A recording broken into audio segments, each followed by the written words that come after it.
it's something that is very much in the domain today. But much of what we see in social-driven IT and social systems is very passive. Passive in terms of, we get on Twitter, we get on Facebook, we all know what that looks like. But there are some things that are fascinating. I'll give you one example, which again, are actually two examples which are great. One, really an example of what you can do in terms of small and medium-sized enterprises. So I don't know if any of you have heard of a startup called Lendo. Lendo is a company that was incubated in Manhattan, and what their whole mission is about is they give you a credit rating based upon your friends and colleagues. So what they do is it's microfinance pitch, and what they allow you to do is to build up an independent credit score through smaller enterprises, friends that are borrowing money, and then you can apply for this microfinance based upon that. Very powerful, especially in emerging markets. That could be something perhaps for the smaller business here in the Bronx. Again, maybe not for microfinance, but for other types of relationships. Another example on a completely different scale, BillGuard. BillGuard is very interesting. I don't know how many of you have credit cards, and of those of you that do, how many of you actually read your credit card statements when you get it? One of the big issues these days is there's a lot of charges that are appearing. They're either wrong or fraudulent. No one takes the time to find them. BillGuard has a very simple system. What they do is they go out to Twitter and other types of social media. They find where people have found those scams. And then if you sign up for a very cheap service, they will audit all of your bills and look for all the scams that other people found. So no one is doing this in terms of a corporate environment. These are people like you and I who will get on our Twitter account and say, gosh, I just got slammed by XYZ company. They find that. They go out and look at your bill. So the point is, these are just small examples with Lendo and BillGuard about really unleashing the potential for social media that goes far beyond the things that we're perhaps more used to reading about in the press and doing ourselves. The fifth one I want to talk about, and again, I know this does sound definitely like jargon, and it is, but it's an important concept. It's this idea of platform as a service. Now, what does this mean?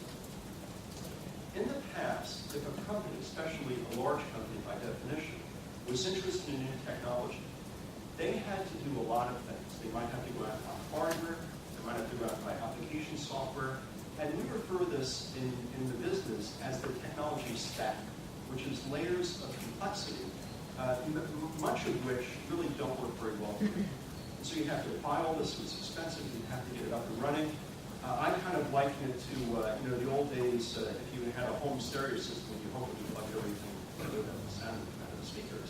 Well, that really has been prohibited, especially for small and medium enterprises and also for startups. Now what you have is companies providing that entire stack for you, all tested, all ready to go, paid by the drink, connect to the internet, delivered to you. What's an example of that? Amazon. Most of us know Amazon as a book seller. They are also one of the largest providers of cloud computing. In fact, what's interesting to me, having worked in the financial services industry, NASDAQ, one of our major stock markets in the United States, has just announced a program with Amazon that if you are an investment bank or broker-dealer and you need to keep records of all of your trades as a part of this highly regulated environment we find ourselves in, that's going to go out on the Amazon cloud. But more importantly, if you're a small startup or a small business and you want to get customer relationship software, billing software, whatever it might be, in the past you'd have to go out and buy all that, integrate it, train people up. Now you can call up, it gets plugged in, and you're off and running.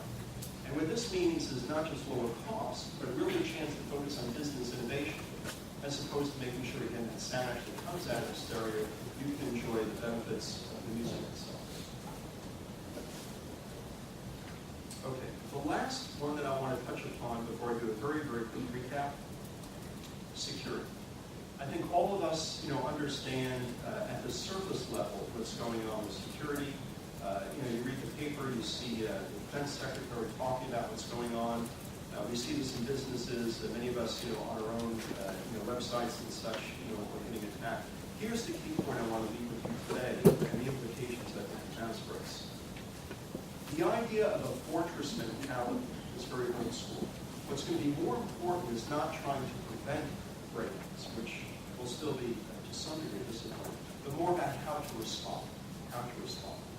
So if we move from strictly prevention to really understand how to respond, there's a whole world that opens up for us. Again, coming back to some of our disciplines. I'll give you a small example. There is a startup called Digital Reasoning. It actually came out of the intelligence field and is now working in New York City to look at financial services information. What they did is they pioneered a technology where they could look at unstructured data, i.e. terrorists flying around doing things, and then they could pull back from that without having to ask any questions and visually project patterns that are going on. Well, this is going to be the same, I think, for commercial security. And so what's going to happen is, instead of just having people, if you will, that are the experts in applying the technology to keep people from coming in, there'll be behavioral scientists that are working in the security space to take a look at what is happening and whether or not these are random events or perhaps real. So let's stop tour about what does all this mean? What does all this mean? We've been very kind to listen to a lot of technology jargon. For businesses, a tremendous opportunity for new products and services, and a real advantage for smaller enterprises that don't have to spend as much as the larger firms have in the past. Opportunity for mass customization, really things to be tailored for individuals. And again, that's great if you're a small enterprise in the Bronx, because doing things for a large group would be very, very hard because it's not your market. So you have a chance really to tap into your market. Much more agility in making decisions and not being afraid to make investments, because the investments, especially if it's platform as a service, you can turn it off tomorrow and start with something else. And certainly some new paradigms for technology security. Now, with regard to the workforce, beyond just hearing from Accenture, I said, let me go out and take a look at what some other pundits are saying about the implications for the workforce. So you have two lists here. Everyone loves making lists. We have the Computer World list and the CIO magazine list about the top technology capabilities that an IT workforce needs to have in the years to come. And I don't have time to go through all these, but I want to pick out a couple which I think are interesting. Look at the number one on Computer World, business function knowledge. One of the things that we're seeing, and I see this in my practice every day, is when you have people come out with just a pure technical skill, they can do wonderful things, but they don't unlock the true business value. And what's ironic is the IT workforce that existed 30 years ago when I started had no IT skills. They were accounting people, marketing people that came in and learned technology. Now, ironically, we've created a world-class capability of technologists, many of whom know nothing about business, and they don't connect to the business. And one of the greatest divides we have in corporate America with regard to IT is that isolation. So Computer World has picked that out as one of the real critical requirements. Great opportunity for universities like Fordham that pride itself on the interdisciplinary approach to a problem solving. A couple I'll pick out just briefly from CIO. Project management. Again, I think a very important discipline. If you think about some of the trends that I talked about before, this idea of orchestration, collaboration, bringing things together will be very, very important. So again, to succeed in a technology world, it's not just about the so-called propeller heads or rocket scientists. It's people that have some of those disciplinary skills can bring together the different groups. One of the things I see more and more, even with the corporate clients I work with, is moving from a world of artisans who are great programmers to people who are solution shapers and orchestrators. And that's not a discipline that many technologists are comfortable with. So that's what I wanted to share with you this morning. Hopefully it adds to the overall dialogue of what we're having. And in summary, I think it's a great opportunity that while perhaps there are some challenges here in the Bronx, and for the groups that we're talking about historically, that some of these new technologies could allow us to leapfrog some of those areas. And it's also a responsibility, if we're in academia, to make sure that our students are prepared for the new challenge. So thank you.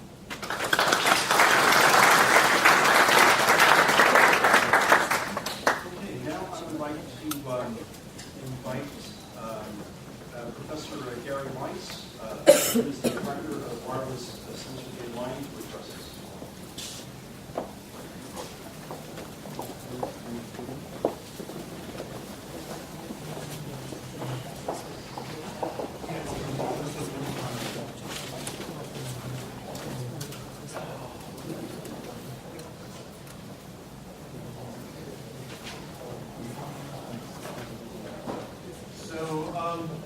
So I'm glad to hear all of the talks before, because I think that feeds into certainly much of what I'm going to say. Actually, can I get the projector to show up in here, or?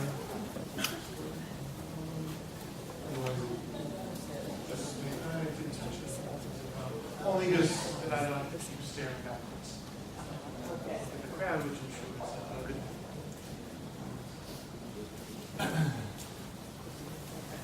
Otherwise, I can just, it's fine.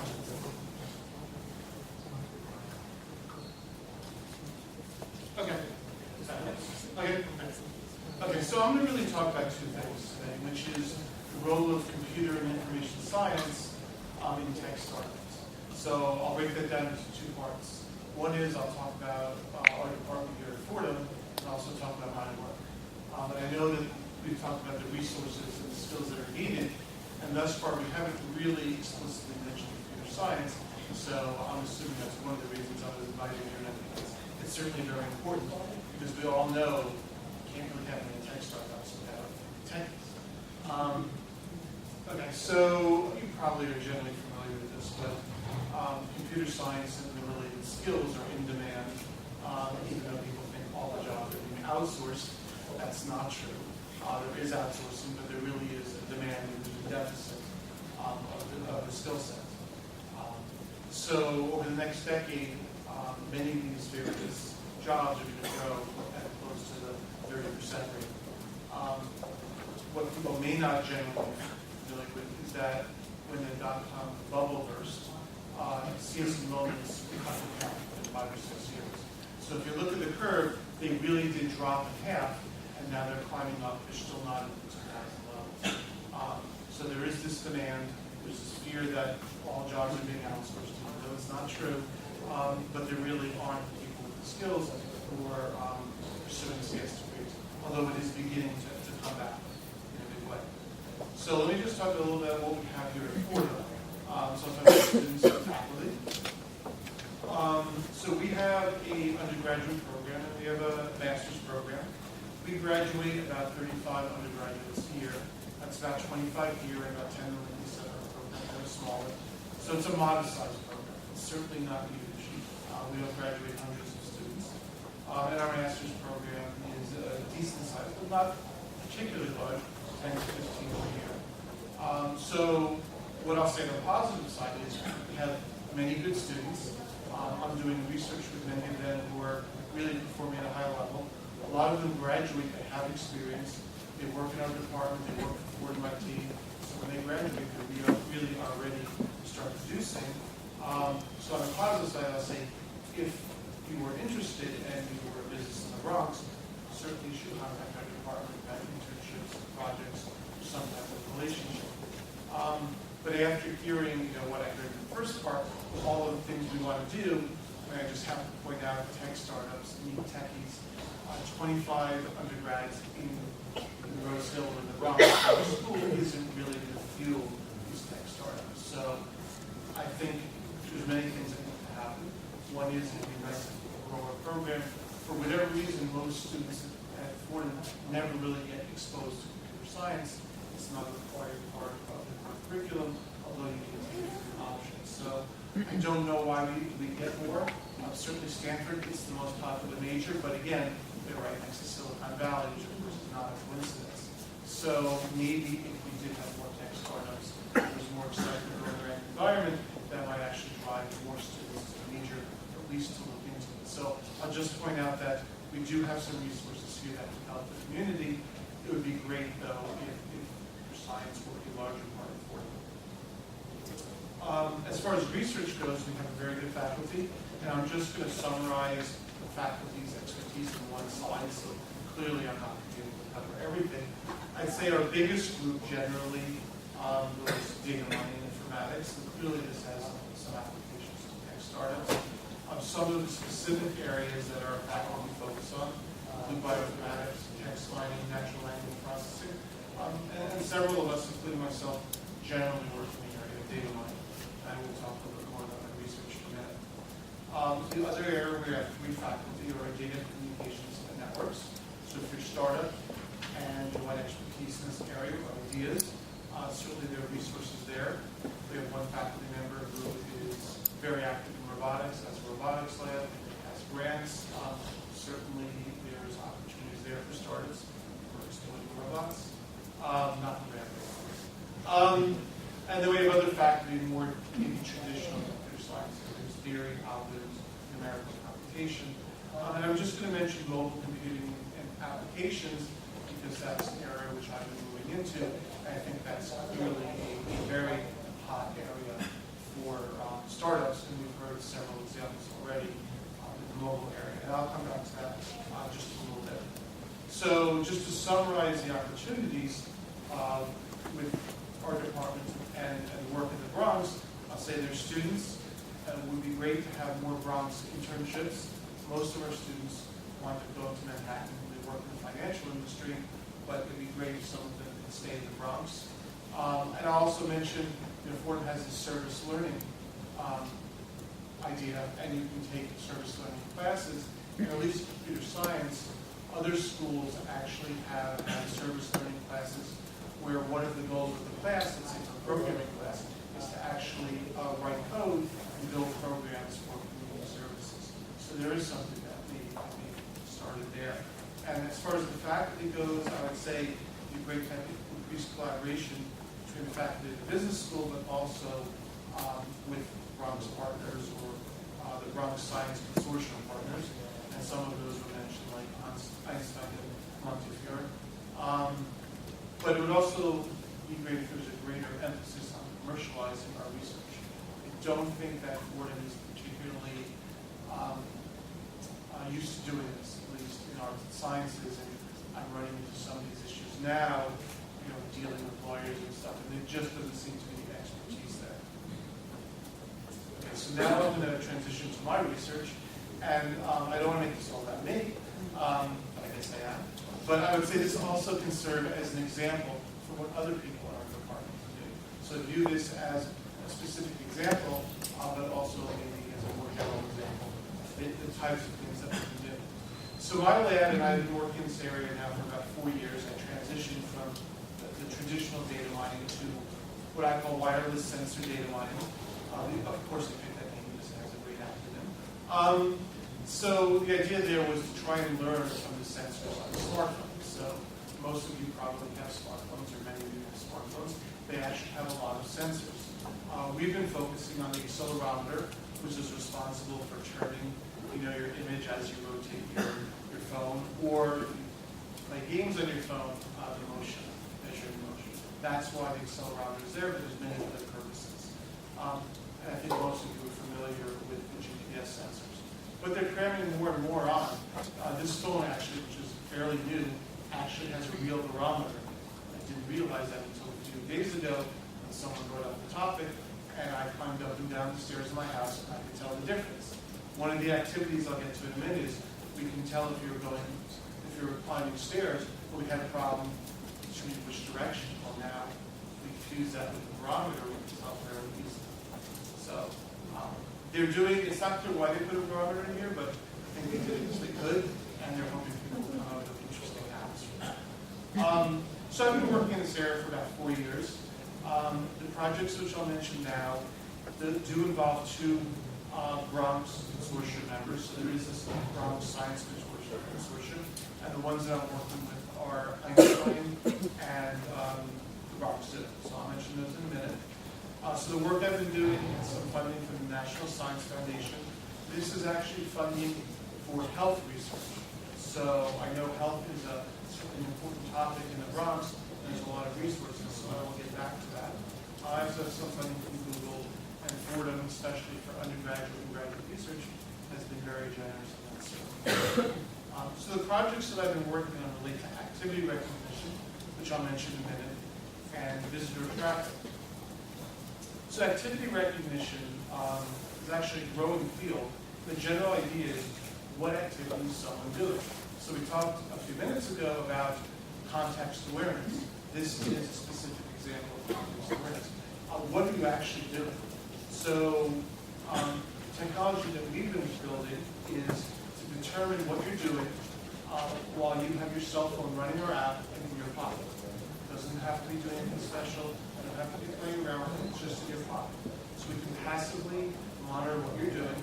We can tell if you're walking, jogging, standing, sitting, going up and down stairs, lying down.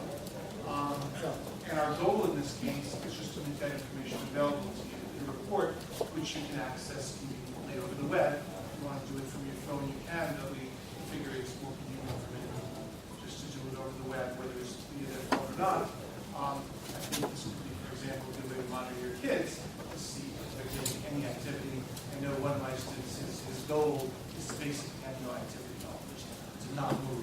So, and we're talking about actually some incentives. We're making these little medals so they'll see who the couch potato. But anyway, I think there is a valid purpose and goal for this research, especially considering the problems with child abuse. So again, this gets into health. I never thought we would.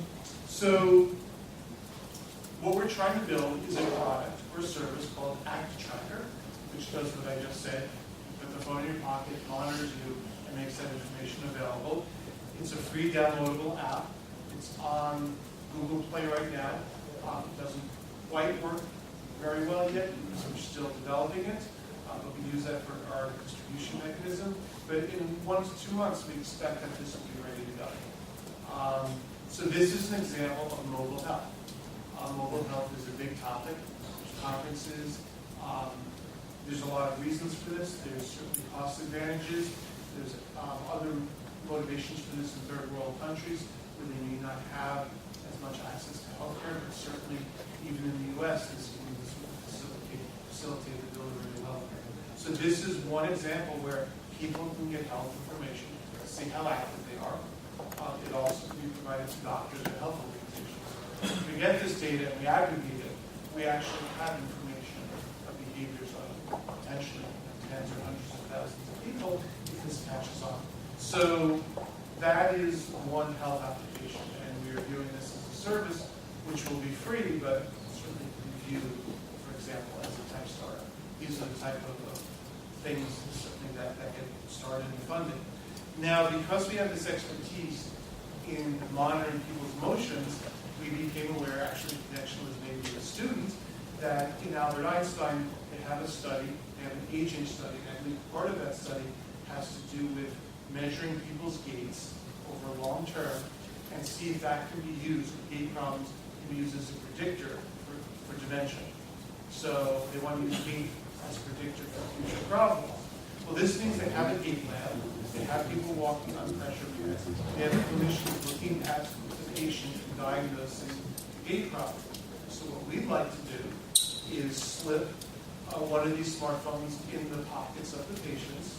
While they do these tests, we'll get the data back. We'll also get the gait label saying whether their gait had a problem or not, and if so, what type of problem. And once we have the data, once we have the label, it's relatively straightforward to use the technology we already have, the data mine, to build a model. So our goal is to be able to diagnose gait problems while someone has a cell phone in their pocket. And this would maybe reduce the need for these expensive gait labs and allow these gait tests essentially to be distributed to hundreds of thousands of people. And actually businesses have been contacting us, not about this because they don't know about this, but just in general, the fact that we're doing activity recognition. So one business is interested in working with pharmaceutical companies because they have this thing where, many of these expensive drugs, one of the goals is to improve your gait, especially if you have neurological problems. These drugs cost tens of thousands of dollars a month, and it would be great to monitor whether they're working. And in theory, a doctor could actually adjust your medicine based on the results that they get transmitted to them. But this is an example where we're working with a partner. They have the resources. It's very synergistic. Other companies that we've talked to, we're trying to do something similar, maybe working with orthopedic companies. They don't have access to a gait lab, and it's very expensive. Einstein has a gait lab, it has the technicians. In this case, they're doing the studies we want anyway, so it's very easy just to piggyback on that work. I'll just mention one other project. So those two really were health. The ActiTracker for activity recognition and this gait study with Albert Einstein. But we've also been working, and this really isn't officially released yet. Hopefully there'll be announcements soon. We're working on the details. But we've been working aggressively on this project with the Bronx Zoo since May. I have several students working on it where we're building a navigation app. There is no navigation app right now for the Bronx Zoo. You try to use Google Maps. At least a few months ago, it's pretty worthless because all you see is trees. You couldn't actually see the exhibits. So we're working on a navigation app. But our real motivation and the research component is we will collect the GPS data, and from that we can analyze it. So we'll have a very detailed view of what someone does in the zoo. And the zoo actually came to Fordham for help on trying to analyze how much time people spend in exhibits and what they do. There's just a tremendous amount of analytics that we can provide. When they go into the zoo, they can take various entrances. How does that affect what exhibits they see? When you go see one exhibit, what other exhibit are you likely to see? How long do you stay in the zoo? We can also collect survey information. Because they have the smartphone running our app, it's fairly easy to ask them a few good questions. And maybe we can even predict their satisfaction based on the exhibits they see. So there's a tremendous potential here. And again, we can even use some context-aware applications. They go past the exhibit, we're going to pull up automatically some information on that exhibit. So trying to generalize from this just a bit, I would say one of the key resources that the Bronx has are lots of high-quality health institutions, particularly on the Second Montefiore, which are part of this science consortium in the Bronx. So there's many possible health applications that we could develop. Our Department of Business and Mining, the business school has expertise in that area. So that's certainly a general area where I think Fordham can help. But mobile health is a very interesting area. It's just taking off in the last few years. People are coming out with lots of applications. I think it's just going to continue to grow. So since now we're beginning to build a little bit of expertise in this area, just as one example, it'd be nice to maybe have several startups in this general area. Maybe the Bronx could pick a specific area where they could focus some technologies. So one of the attractive things about this is it's not particularly expensive to develop mobile apps. I mean, you have to have a good idea, but there's not a big barrier to entry. And if you look at all of these games that you can get on the iPhone or on the Android phones, you can see these are probably made by just a few people, and some of them probably make a lot of money. In general, given the size of healthcare, mobile technology clearly is all around us. It's transformative. People are beginning to move from the PCs to the phones. Studies have shown there's more smartphones now than there are PCs. I still do most of my work on a PC, but that's beginning to change. So we need to take into account how the environment is changing, and there's certainly lots of opportunities there. So I think the mobile area in general, certainly, and particularly mobile health, is an area that might be worth investigating and trying to focus on that a specific area. So what I would say, if you're interested in any of this, if you wanted to contact your department, I have the contact information here, our webpage, and an email for our department chair. If you're interested in anything I'm doing, my contact information is here. And certainly feel free to contact me. So that's all I have.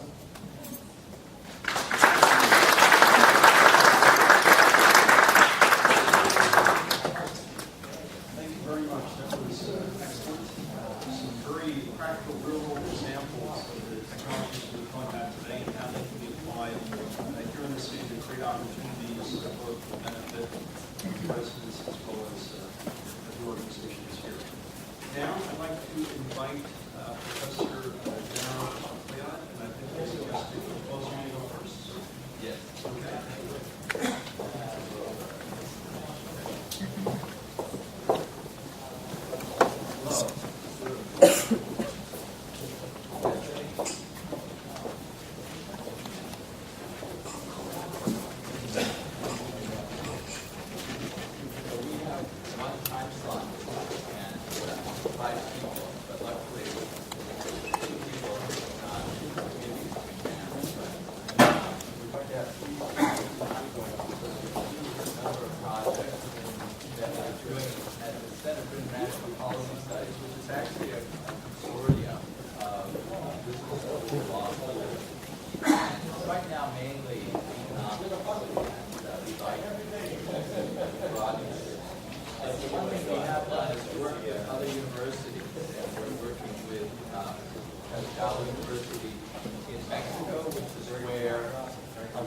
question came from yesterday, came to us, and we have the project there integrating immigrants into the financial sector. They have a mobile banking law, and what are they doing with their mobile banking? Hopefully, right now they're not, but they're sending money to the Bronx because the Mexican population, as you may know, is the fastest growing Latino population in the Bronx. The majority of the Bronx now is Hispanic, and they're the new group. And so we've been working at this end already, looking at how mobile phone technology affects families here who have part of their family in Mexico, usually Puebla or Guerrero, or Pascal is right next door, and how it affects their sending remittances. And even though many of these people are some of the poorest in Mexico and all in rural areas, and they're sending to their family members in some of the poorest sections of the South Bronx, where the rents are low, they do fancier financial transactions than we do. Maybe you do, but we don't send money internationally that often, and it's complicated and it's a little risky. It's better now because Dodd-Frank is coming online on February 13th, and it's going to legitimize what's been sort of an informal, what we call an alternative financial services industry. So I don't want to take any time from Alfredo, and also we're lucky to have Andrew Kingsley here because he's in the middle of 5 midterms. But he's, and a couple of other students who worked with us actually in the Mexico project, Anwar Giardini from Puebla, started a Bronx MFI, which is called the Concourse Fund. And they have some great, how can I move my slides? Is there a, what did I do? Oh, press this. Yeah, so here's the 5 people that I mentioned, 4 universities. We work a lot with credit unions, FedEx in the Bronx, Lower East Side Federal Credit Union. And it turns out that they're linked by something that the Federal Reserve Bank of New York, well, mainly New York, Federal Reserve Bank of the United States, and Central Bank of Mexico set up to facilitate remittances. And it hasn't been used because people don't have a bank account. And you probably know the statistics. This one, right? Good. These 4 projects, 3 or 4 projects we're going to mention today, have some common themes. How come I can't see what them? Some basic technical problems, but it's the new podium as well. The smart yeah. So they all target underserved populations. I was mentioning the South Bronx and the poorest regions of rural Mexico, who are connected by these systems. And we work mainly with immigrants, not exclusively by any means, because everybody has the same problem. And usually within the family, there's different generations. Now we have a new generation of sort of legalized 1.5 generation immigrants under the new Obama plan, which allows them to start businesses, get a social security number, and a driver's license in New York, not everywhere. So this is a new group that has skills bridging both sides. And the other common theme and an idea, and here we're actually learning from developing countries, because mobile banking, mobile payments is much more advanced in Africa and Asia than it is here. And somehow they've got millions of people sending money all over the place, and we haven't managed quite to do it, but we're working on this. And as I mentioned, we work with existing institutions and community groups. Now we went too far. You probably know that this computer is a little slow. But why am I complaining about these wonderful facilities? I should. The problem is my transparency. But the Bronx is one of the most unbanked counties with more than 100,000 people, 1.5 million, in the United States. There's the FDIC and a number of groups have really come up with some nice maps of where the unbanked are. And in fact, So unbanked and underbanked. Underbanked means you cash checks, you're sort of in the system, but you don't have a bank account. And you want to look for the center of the underbank. It's around, so in the United States, it's around 10, 15% in that range. The Bronx is 27% underbanked, 21% unbanked. So there's a big challenge, but as Alfredo will mention, it's the reverse. In Mexico, 70% are unbanked. So it's even more of a challenge there. The idea is to use the same technology at both ends. Why are we talking about bringing people into the banks when the banks seem to be creating so many problems? But this actually, you probably know that having a bank account is a very rudimentary and basic thing. It gets you into the system to start a business, to save money, to hold on to your job. A lot of the most important impact of microloans, it turns out, and based on a study in South Africa, is how people keep their job. Because if they need to get money to buy a new uniform or something that might, if they can, or fix their car so they can go to work, it's very useful. And this is what I already mentioned. We're really learning from developing countries. They say at MIT, which may be that the fastest growing technical innovation in the world has ever seen is mobile banking in Kenya, which went from 0 to 13 million in about 3 years, faster than the spread of cell phones. So it's a very simple technology which does the basic thing of sending money around the country. It's not international yet. But you know, it's a very democratic technology. I wish we had the technology that Gary had, because we could tell what people were doing with their cell phones instead of asking them to read through them. Sometimes people don't tell you that. Anyway, it's getting safer. If you lose your iPhone, it could be disabled. Dodd-Frank, I already mentioned, takes effect February 13th. That legitimizes and regulates heavily, maybe some people say too heavily, a big industry. And I added this because there are so many students who raised their hands. This is on the slide there. We have several things going. We have a course in the summer that in June, and then we pick up the same course in Peru, and so it's a lot of fun. These are the different organizations. You can just click them. I'm running out of time, and I don't know if Professor Fuentes made it here. Oh, good. Hi. The rest of the slides mainly focus on some of the immigrant surveys that I was mentioning that she did. We also have been co-teaching the course. So these are the methods. But I think what I'd like to do is, Andrew, are you here? Good. Can you come up? Or do you want, should we let Alfredo go? How are you doing? I can go. You're okay? 5 minutes.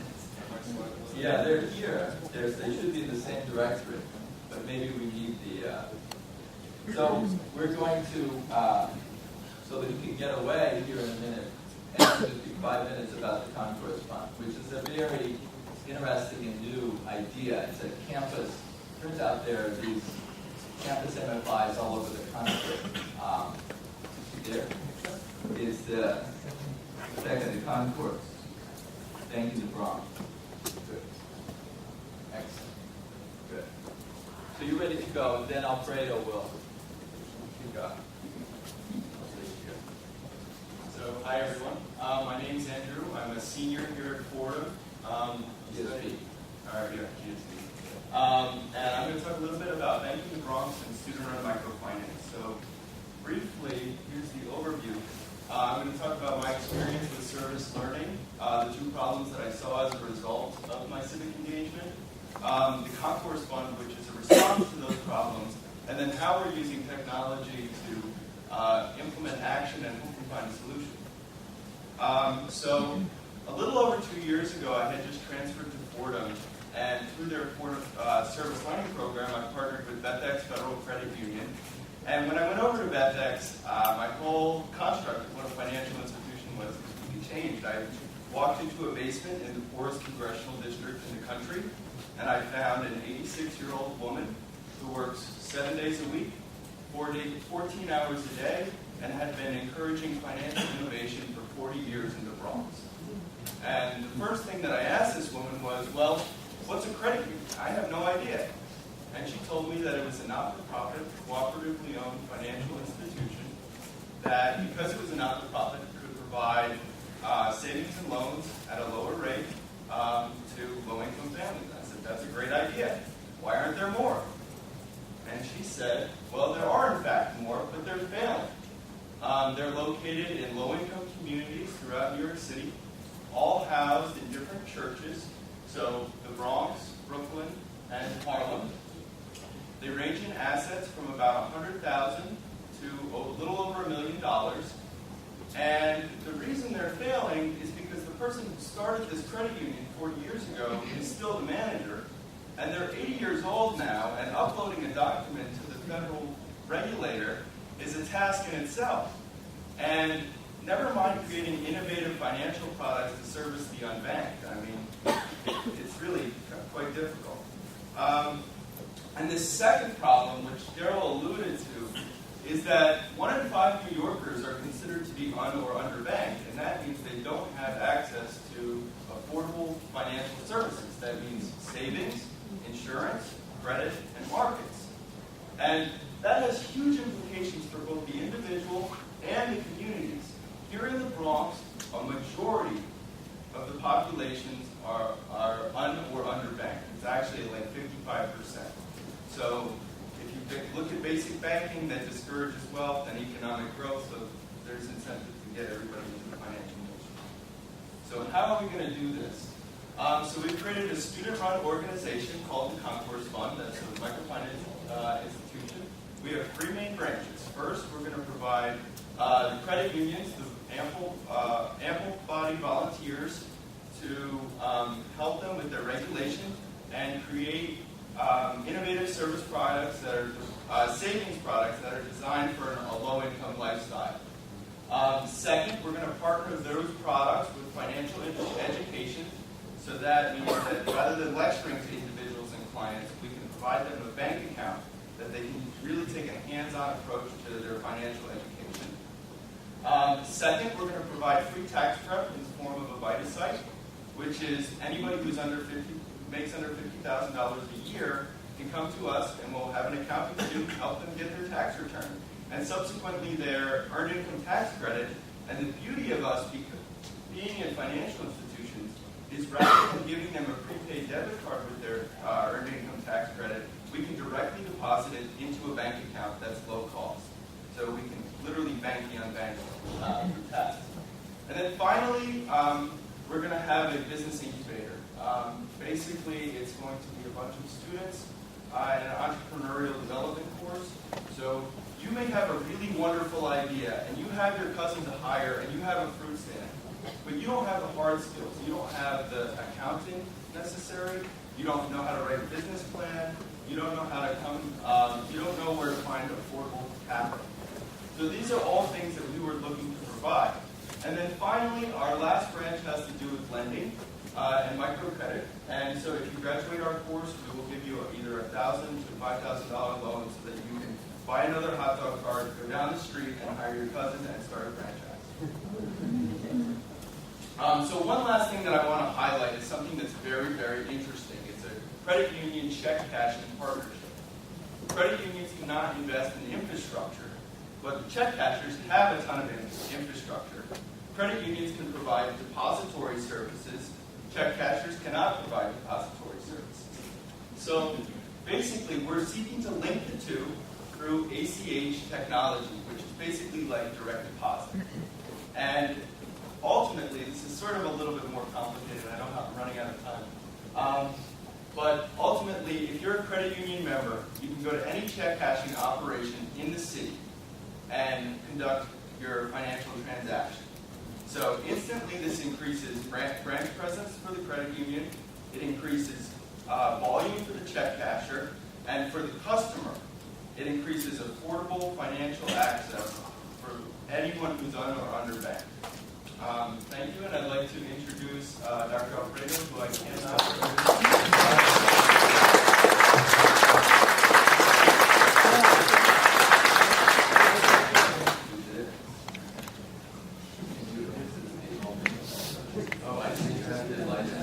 Yeah. Yeah.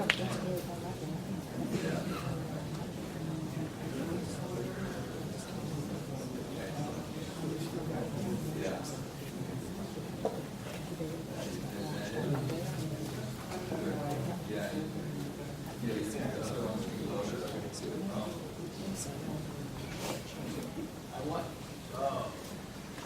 Why don't you tell us what the motto of your university is like?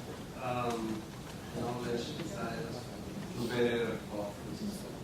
Yeah. Thank you very much to Daryl and everybody for the invitation.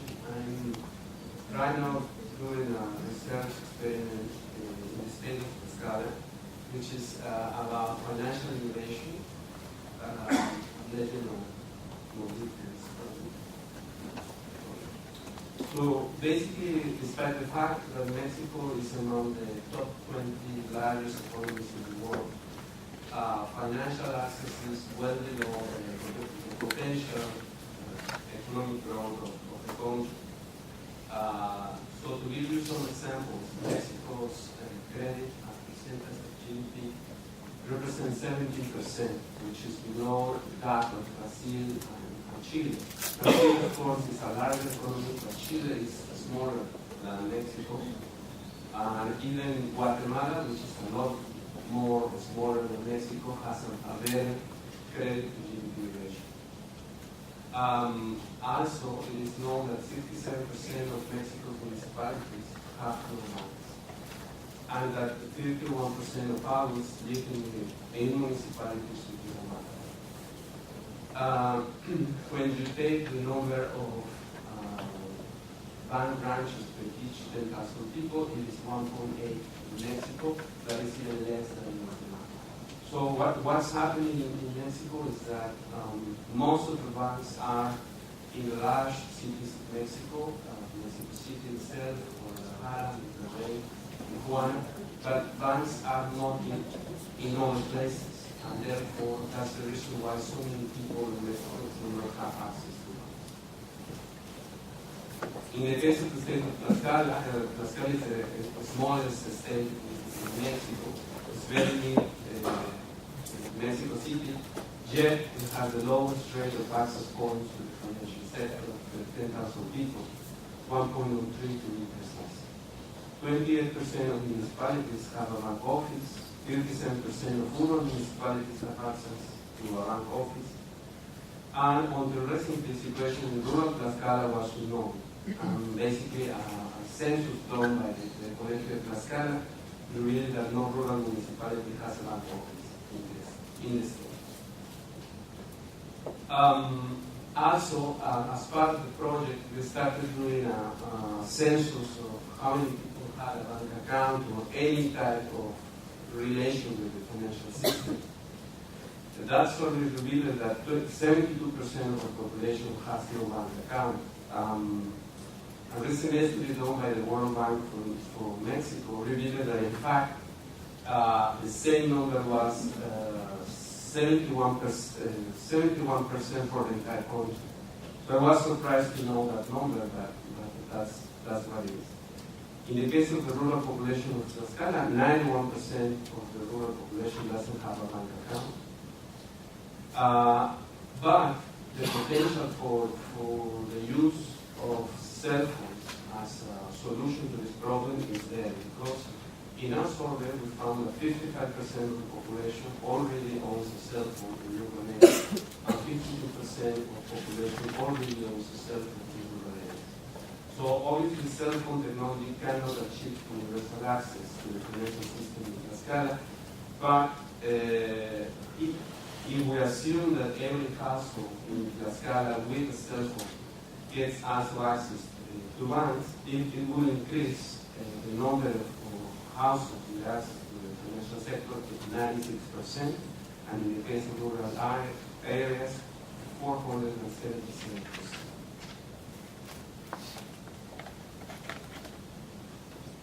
The survey also included some additional information. We wanted to know what type of technology could be used.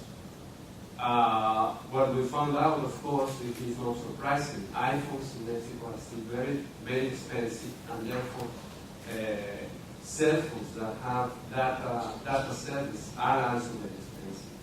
And therefore only 12% of the urban population of Tlaxcala and 11% of the rural residents of Tlaxcala have that kind of cell phones. And basically those people also are banked already. So basically at this moment, technology based on iPhones is not really the solution. What we need is more a solution like the one that has been used in Kenya, at least since 2007, which is a system based on SMS technology.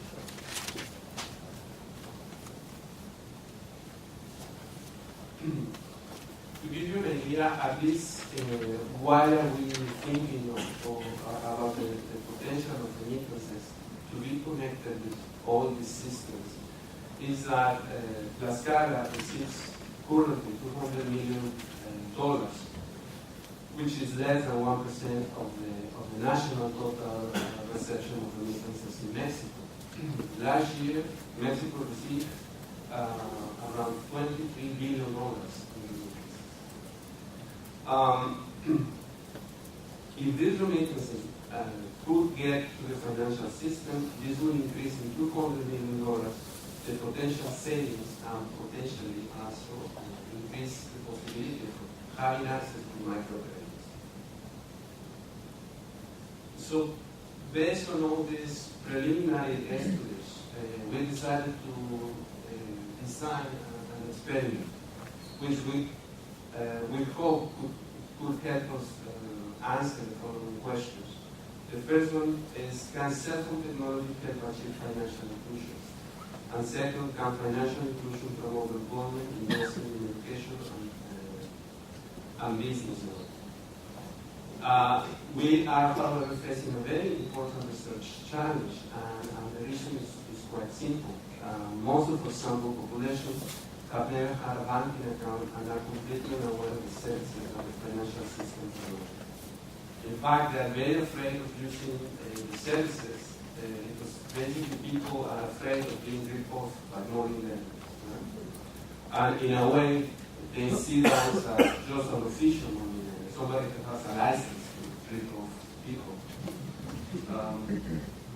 Which in a way is not far from because in Mexico, banks still use very aggressive monopolistic practice. Just to give you an idea, just to compare the U.S. with Mexico, in the U.S., 88% of the population over 15 years have an account at a formal financial institution. In Mexico, the same number is 27%. So, a result from economics tell us that usually when you have an industry with monopolistic problems, it will reduce quantity and it will increase prices. So, in my opinion, one of the explanations of why banks are no more spread out in Mexico is because they are basically reducing quantity. And at the same time, they are increasing prices. You will take as price the interest rates that they charge. So, also to give you a comparison between the United States and Mexico, the historical minimum interest rates in Mexico, which are happening in these years, are still above what is the average in the United States. So, for example, in the case of mortgage loans,